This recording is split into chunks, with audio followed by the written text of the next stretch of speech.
Honda Beat version 3, LED headlight. Nilagyan pa nga ng ACC power socket, naka-air-cooled, ESP, disc brake, at napakaraming kulay. Kamusta mga true friend? Motocam nga pala at meron ako sa inyong magandang balita at naglabas nga ng bagong motorsiklo ang Honda Philippines. Eto nga ang Honda Beat new version. Grabe guys, ang ganda ng kulay nito. Pearl white tapos ginawang gold yung mugs. Eto nga at iniisa-isa ko na ang kasulok-sulukan ng motorsiklo na ito para makita ninyo kahit hindi kayo nakapunta dito sa mismong launching. At sinisigurado ko sa inyo na magugustuhan nyo ito dahil nga maraming bagong features ang nilagay dito. Umpisahan nga natin dito sa kanyang gold mugs dahil nga bago na rin ang design nito at naka-tubeless pa. Ang sukat ng gulong dito sa may harapan ay 80-90-14. Naka-Nissin single caliper at ang ganda ng disc brake. Mas pinaganda na nga ang kanyang front fender dahil mas pinaangas ang kanyang forma. Ang kanyang signal light ay naka-bulb type pero kapansin-pansin nga yung bagong disenyo ng kanyang headlight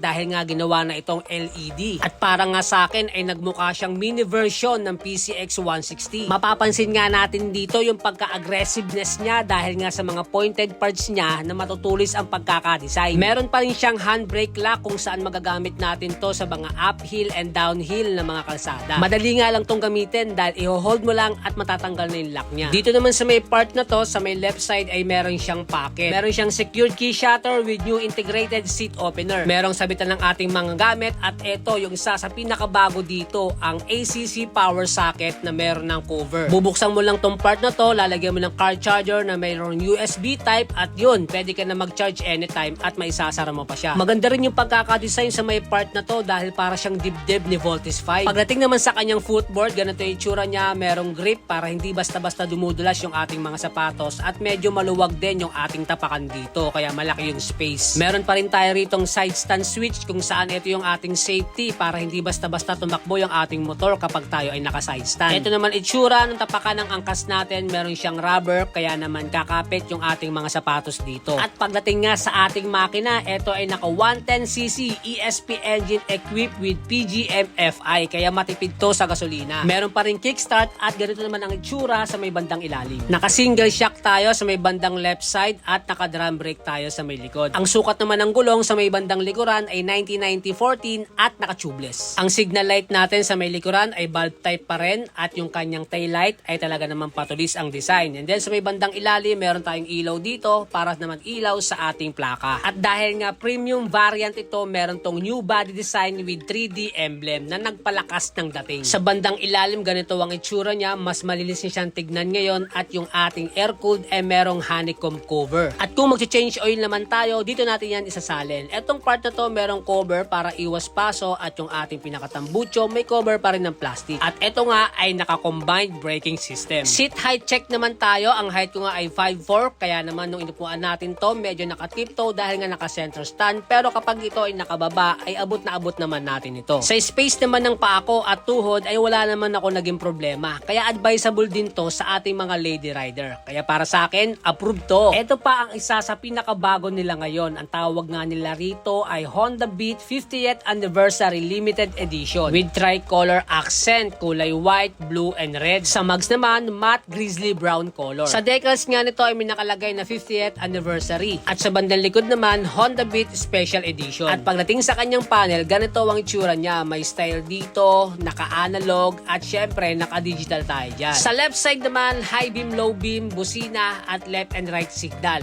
At sa right side naman, ang start button. At kapag naka-special edition ka, ay siguradong stand out ka sa lahat ng kasama mong naka-Honda Beat. Ngayon naman, buksan naman natin to para makita natin kung ano itsura ng ating semi-digital meter panel. Huy, ang angas naman nun. So dito guys, ito yung digital niya and then ito yung analog. Sa bandang itaas, makikita ang indicator ng high beam, signal light, check engine, at eco mode. Ngayon naman, silipin naman natin yung buga ng ilaw niya. So ito nga, makikita natin dito guys, yung ilaw natin dito is LED na at ganito nga ang itsura niya. So kulay puti talaga siya, no? At tingin ko ay maliwanag to pagdating sa kalsada. Punta naman tayo sa may bandang likuran para makita natin yung ilaw ng kanyang taillight. So ayan siya guys, no? Napakaganda at sa may bandang ilalim may ilaw yung ating plate number. Ngayon silipin natin yung kanyang upuan. So sa ilalim ng upuan natin, makikita natin dito yung lagay ng papers and then meron tayo ritong mga tools.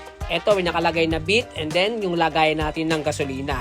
Sa gasolina natin, meron tayong fuel tank na capacity 4.2 liters. At ito naman yung ating larger luggage box capacity na merong 12 liters. I think hindi pa rin kasya rito yung ating mga half-face helmet. Pero syempre, marami pa rin tayong mga gamit na mailalagay dito. Pagdating sa kanyang engine type, ito ay 4-stroke single overhead cam air-cooled ESP. Ang displacement nga nito ay 110cc. Pagdating sa bore and stroke, 47.0 by 63.1 mm. Ang maximum power naman nito ay 6.63 at 7,500 RPM. Ang maximum torque ay 9.3 at 6,000 RPM. At ito pa ang matindi rito, ang fuel consumption WMTC test method ay 58.2 kilometers per liter. At ang price ng ating playful variant ay 71,400 pesos. At ang ating namang premium variant ay 72,400 pesos. Sa ating 50th anniversary limited edition naman ay 74,400 pesos. Kaya naman sulit na sulit ka na dito. So paano mga true friend? Ride safe and God bless. Cheers!